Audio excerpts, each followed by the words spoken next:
Bismillahir Rahmanir Rahim. Assalamu alaikum wa rahmatullahi wa barakatuh. Peace be with you. We are starting this new cycle. This is the beginning of the revelation, and the Prophet ﷺ will start a new life. Remember, we are now at the time where he heard a voice coming to Ghar Hira, the cave of Hira, and he was called the messenger of God. So he is Rasulullah, and this is and will be the case, of course, until he passed away 23 years later. When he went to the cave and he was on his own, the angel Gabriel, the same who came to Moses and came to Jesus, peace be upon them, came to him. And this is where the revelation started. In fact, the beginning started with the revelation of the verses of the Surah chapter 96.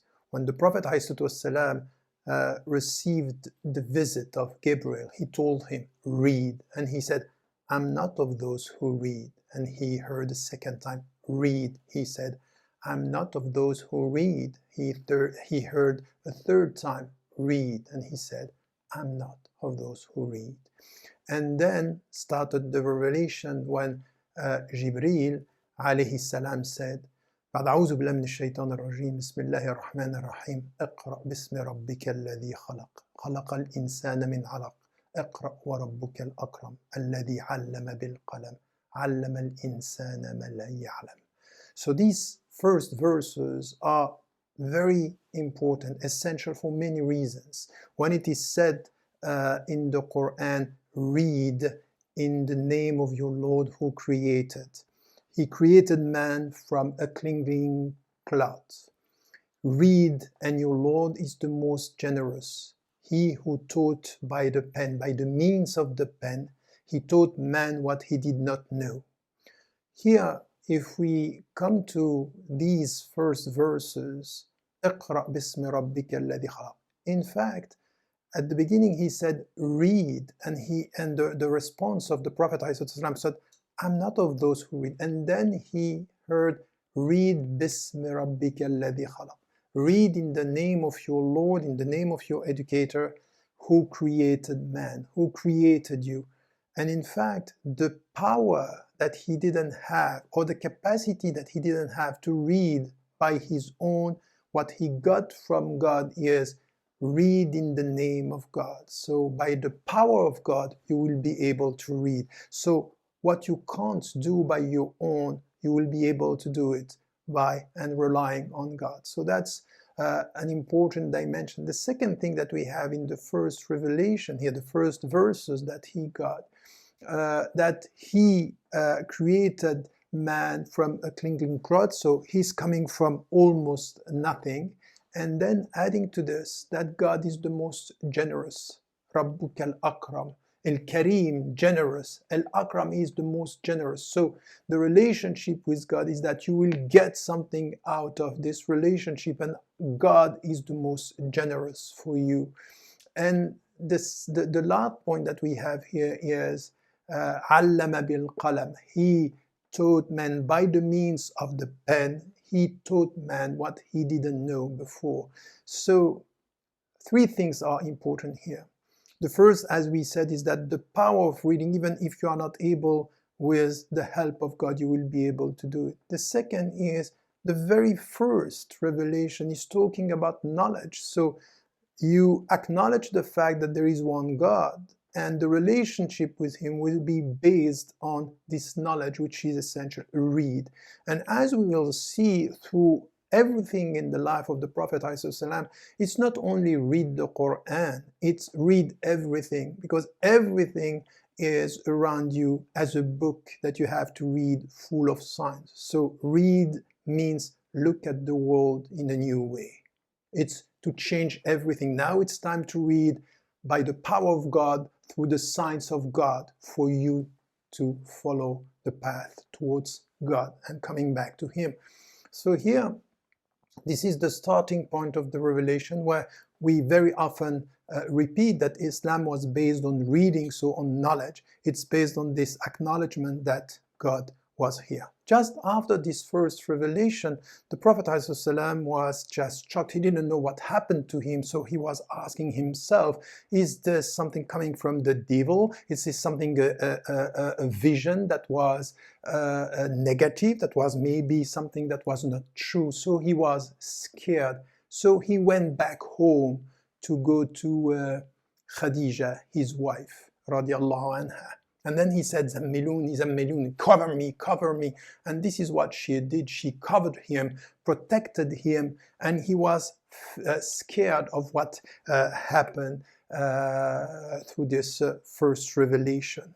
So she wrapped him in a cloak, and in fact, she asked him to rest and to calm down. And as he was troubled and not at peace, what she did was important. Khadija, radiallahu anha, comforted him and said, you have nothing to fear.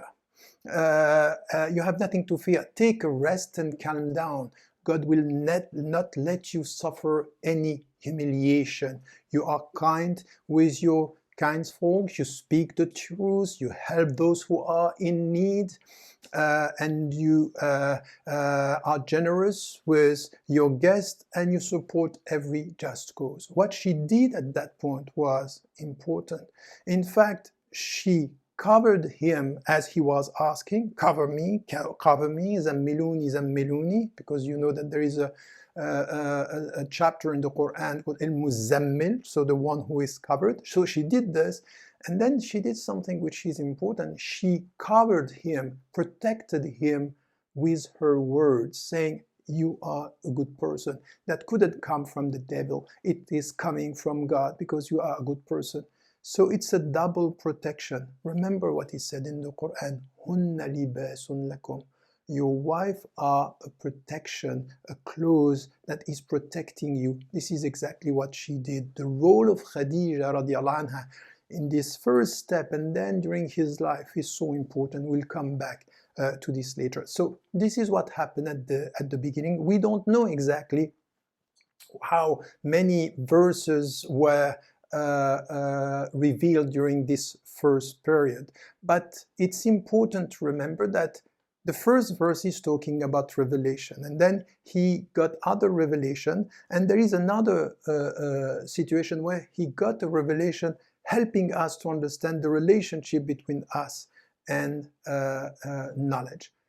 While he was troubled, Khadija, and we spoke about Khadija and her cousin, Waraqa ibn Nawfal, she decided to go with the Prophet ﷺ and to asking about this. So, in fact, when he was asked about the situation, Waraqa ibn Nawfal said, oh, holy, he is the prophet, he is the one that we were expecting, and he acknowledged the fact that the sublime Namus, meaning the angel Gabriel who came to Moses, came to him. He will be the prophet and the messenger of this community. And straight away he said, now you have to be careful because the people are going to attack you. The people are going to banish you. The people who are going to turn away from you. Your own people are going to attack you. And the Prophet ﷺ, when he met Waraqa ibn Nawfal the second time, was surprised. They are going to turn against me? Yes, because no one brought what you are bringing without being attacked. And once again, we need to get this right. It's not that because you come with a message of peace, that you are talking about dignity and justice and brotherhood, that the people are going to be open to your message. All the prophets, all the messengers, whatever the society, whatever the time, had to face exactly the same fate, which is, of course, people loved them so much. The people around them were supporting them, as it happened with the Prophet ﷺ and the companions. But others, even from his own family, started to attack him. And he understood this even at the beginning of his mission. He got just the first verses here. And this is what he got coming from Waraqa ibn Nawfal, who had this experience, who was a Christian, and he knew what was going to happen to him. So he was warned that he should be careful about this. Having said that, now the Prophet ﷺ had to deal with this first revelations, and then, as it is said in some traditions, he got a new revelation here that we find also in the Quran, which is also dealing with covering. And this is where he had in the Quran had بعد أعوذ بالله من الشيطان الرجيم بسم الله الرحمن الرحيم نون والقلم وما يسطرون. Noon, it's a letter, one of the letters of the Arabic alphabet, and والقلم وما يسطرون. Noon by the pen and what they inscribe. ما أنت بنعمة ربك بمجنون. By the grace of your Lord, you are not insane. And this is also something very important in the way it is dealt with in the Quran. وَإِنَّ لَكَ لَأَجْرًا غَيْرَ مَمْنُونٍ وَإِنَّكَ لَعَلَى خُلُقٍ عَظِيمٍ. So in fact what is said here, you will have a reward that will never end, and you are of a great moral character. Look at these verses. We said at the beginning, read بِسْمِ رَبِّكَ الَّذِي خَلَقَ. In the name of your Lord, your educator, read. And here, Noon وَالْقَلَمِ وَمَا يَسْطُرُونَ. Noon, and by the pen and what they inscribe. That's something which is very interesting. The first verse is talking about knowledge, and in the second revelation that he got, depending on some tradition, not all the traditionalists are agreeing on this, but what we know about this, that's very soon he got this revelation starting by noon. No one on earth knows the meaning of this letter. Why? Allah, God is choosing noon and then alif, lam, mim. These letters at the beginning, some are trying to find something which is a symbolism, and others are saying, we don't know. Even the Prophet ﷺ never gave us the ultimate answer. Meaning what? Meaning that from the very beginning, you are called to knowledge, and with this verse, known, you know the limits of your knowledge. Yes, you know, but you will never know everything. So there is something which is essential for us, is seek knowledge while you understand that there are limitations. And once again, we come back to what we saw before, intellectual humility. In fact, in order to go and to understand the meaning of noon, you need the knowledge to get it and the knowledge to know that you will not get it. And this is where rely your faith. You believe when your knowledge is ending. So your faith is directing your knowledge, and your knowledge is directing your faith. You need both from the very beginning. This is what we find in the Quran from the very beginning, and this is something also which was very important in the Prophet's life. It's Surah Al-Qalam, which is directing us towards this. So here, the Prophet ﷺ was trying to deal with this, understanding that it has to do with a way of looking at the world, a way of looking at himself, at looking at the signs around him. And at one point, there is also something which is connecting here. You are not insane. وَإِنَّكَ لَعَلَى خُلُقٍ عَظِيمٍ. Connecting the knowledge and the limitation of knowledge with something also which is important. You are of a great character, a sublime character, a noble character, a noble personality. And here we got the third dimension, which is important. Faith, it's about knowledge and it's about action. And as he was a Sadiqul Amin before, the truthful and the trustworthy, he had, noble principles and noble values and noble morality. The faith is connecting this with, you have been chosen, al-Mukhtar, you have been chosen, one of the names of the Prophet ﷺ, because also of your noble character, your noble personality. So faith has to do with knowledge and has to do with action. The three dimensions here are always there in our understanding of Islam.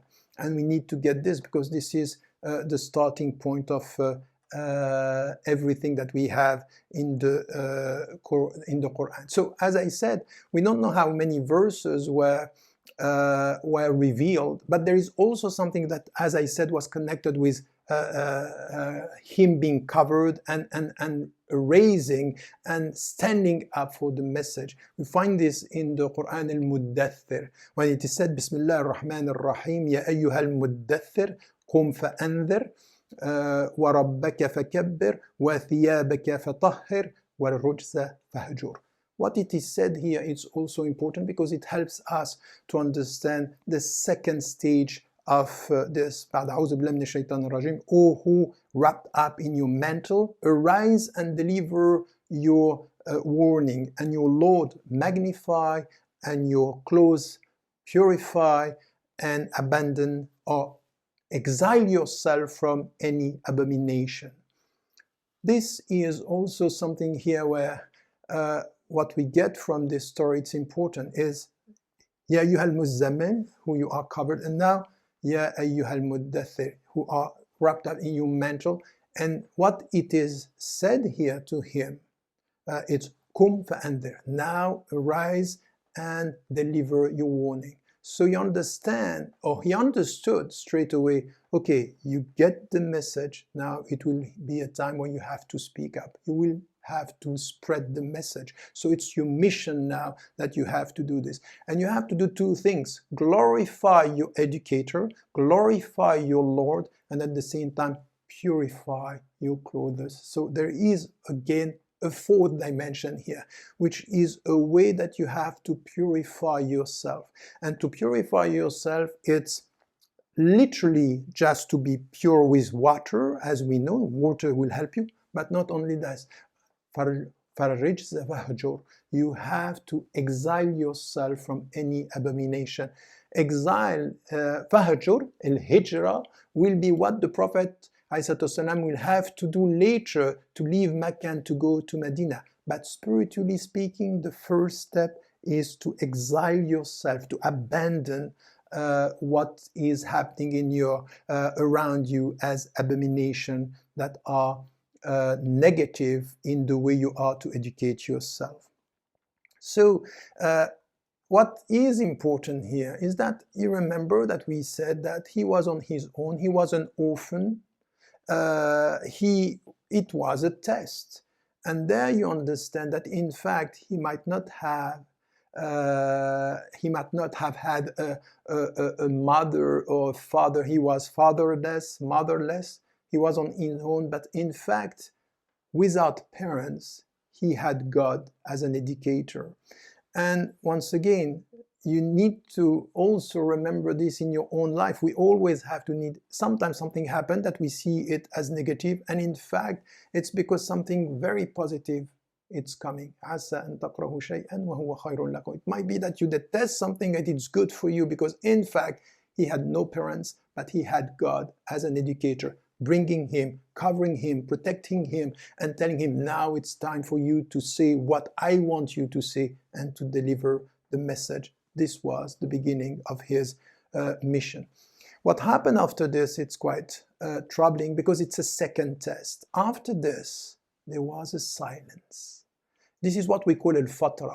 For some traditionists, it's 6 months. For others, it's more than 2 years, 2.5 years, with no revelation at all. So the Prophet ﷺ was troubled and he was scared and he was just feeling bad, say, okay, I'm maybe not worthy of this revelation, I'm maybe bad.